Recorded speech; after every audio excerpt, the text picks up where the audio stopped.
Migrants and threats to healthcare. Malaysia. Acceptability and quality. Acceptability. Health facilities, goods and services must be acceptable, meaning gender-sensitive, culturally appropriate and respectful of medical ethics. Migrant-sensitive health services may include interpretation, translated written materials and cultural media in hospitals and health centers.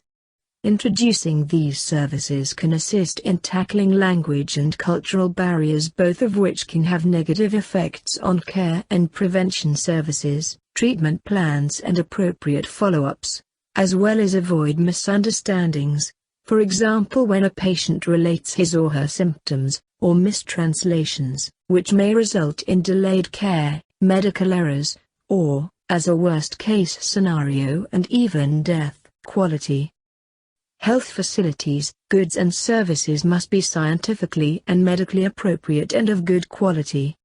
There should be, among other things, trained health professionals at all levels, scientifically approved drugs, trustworthy laboratories, appropriate hospital equipment, adequate sanitation and safe drinking water. A number of options can be considered to improve access to health care for asylum seekers and refugees, and to steps to gather data that will enable policymakers to make evidence-informed decisions.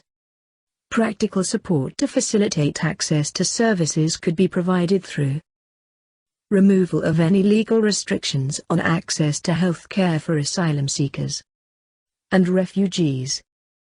Extension of full health care coverage to all children regardless of their immigration status. Extension of full health care coverage to all pregnant women regardless of their immigration status, with assistance at delivery and parity. Coordinated action between agencies within and beyond the medical system, including integration of housing, employment and education. Linguistic barriers to quality health care could be addressed through adoption of an intersectoral approach to the provision and distribution of health information in a range of languages. Provision of professional interpreters, free of cost to the patient and health professional. Provision of clear labeling for prescriptions with specific consideration for the language of the patient, and documentation of language and literacy levels of patients. Utilization of services, particularly primary care, could be improved, with provision of technical support for registering and making appointments, including language support and patient advocacy services. Provision of free transport to and from appointments.